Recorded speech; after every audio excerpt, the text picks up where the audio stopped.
अगर आप लोग को यह वीडियो अच्छा लगता है तो मेरे चैनल स्टोरी साथी को लाइक शेयर और सब्सक्राइब करें। धन्यवाद। चुरकी मुर्की की कहानी। एक गांव में दो बहनें रहा करती थी, चुरकी और मुर्की की। चुरकी सांवली रंग की साधारण रूप रंग की लड़की थी, वहीं मुर्की गौर वर्ण की बहुत सुंदर लड़की थी। साधारण रूप रंग के कारण चुरकी का विवाह एक गरीब परिवार में हुआ, वहीं मुर्की की सुंदरता पर रीझ कर एक अमीर व्यक्ति ने उससे विवाह किया। अपनी सुंदरता का घमंड तो मुर्की की पहले ही से था, विवाह के बाद उसे दौलत का भी घमंड हो गया। दोनों बहनें आसपास ही रहा करती थी। जब भी मौका मिलता मुर्की चुरकी को उसकी गरीबी के कारण नीचा दिखाने की कोशिश करती। चुरकी को बुरा तो लगता, किंतु वह मन महसूस कर रह जाती। चुरकी के दिन बड़ी तन्हाई में गुजर रहे थे।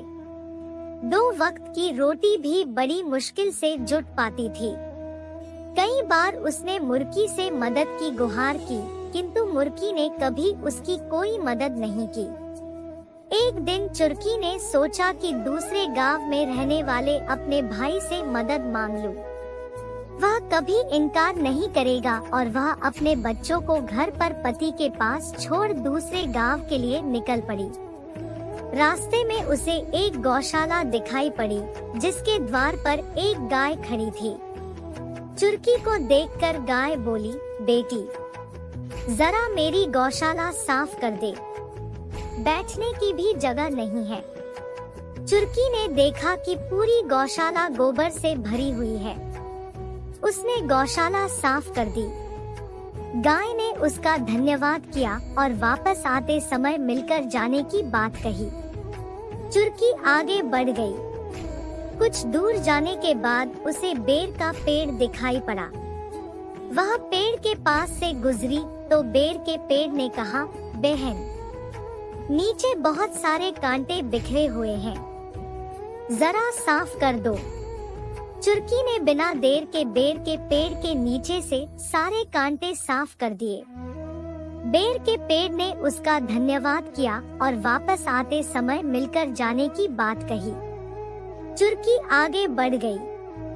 आगे बढ़ने पर उसे एक बूढ़ी अम्मा दिखाई पड़ी, जो सिर पर भारी टोकरी लिए जा रही थी। चुरकी ने उससे पूछा, कहाँ जा रही हो अम्मा? गांव तक जा रही हूँ बेटी, बूढ़ी अम्मा ने जवाब दिया। मैं भी गांव जा रही हूँ, लाओ अपनी टोकरी मुझे दे दो, चुरकी ने कहा और बूढ़ी अम्मा के सिर से टोकरी ले ली। दोनों साथ साथ गांव पहुँची। चुरकी ने बूढ़ी अम्मा के घर तक टोकरी छोड़ी और अपने भाई के घर पहुँच गई। मगर उस समय भाई घर पर नहीं था। वह अपनी भाभी से मिली और उसे अपने घर के हालात बताकर मदद की गुहार लगाई। भाभी ने उसे घर से भगा दिया। दुखी होकर वह अपने गांव वापस लौटने लगी।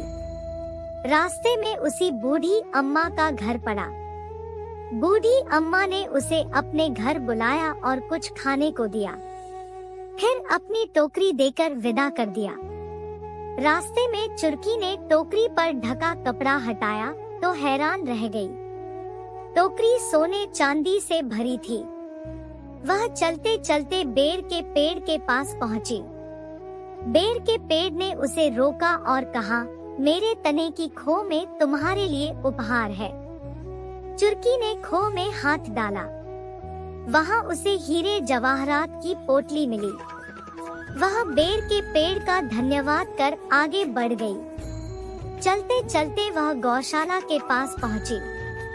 वहां गाय उसका इंतजार कर रही थी।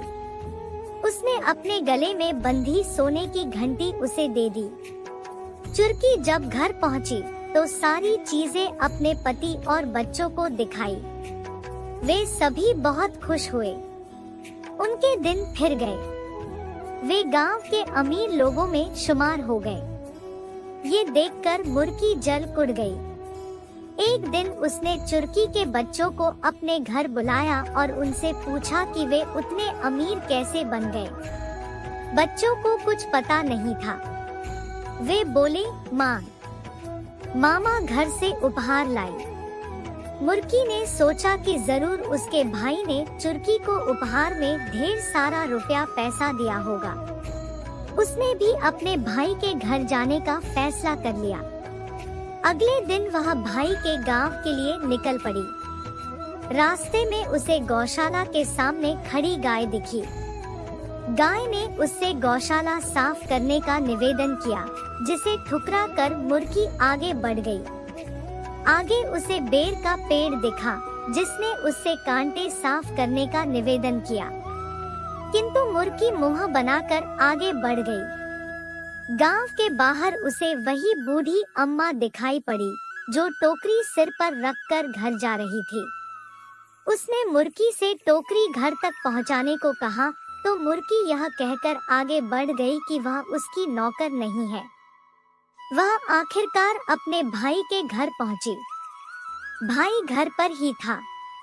उसने उसका खूब सत्कार किया, मगर बिना कुछ दिए ही उसे वापस भेज दिया। दुखी मन से वह वापस लौटने लगी। रास्ते में उसे प्यास लगी। वह पानी मांगने एक घर में गई। वह उसी बूढ़ी अम्मा का घर था। उसने उसे पानी दिया। पानी पीते ही मुर्गी का मुंह कड़वा हो गया। वह वहां से निकल गई। रास्ते में उसे बेर का पेड़ दिखा, तो उसने सोचा कि बेर खाकर अपने मुंह का स्वाद ठीक कर लूं। वह बेर तोड़ने के लिए आगे बढ़ी, तो उसके पैर में कांटे चुभ गए। उसके पैर लहूलुहान हो गए। किसी प्रकार चलते हुए वह गाय के गौशाला तक पहुंची। वह दर्द के मारे करा रही थी। वह वहीं टीले पर बैठने को हुई, तो गाय ने उसे सींग मारकर गिरा दिया। उसकी कमर टूट गई। किसी प्रकार वह घर पहुंची और महीनों बिस्तर पर पड़ी रही। उसे अपने बुरे व्यवहार, घमंड और लालच का फल मिल गया था। सीख: कभी घमंड नहीं करना चाहिए।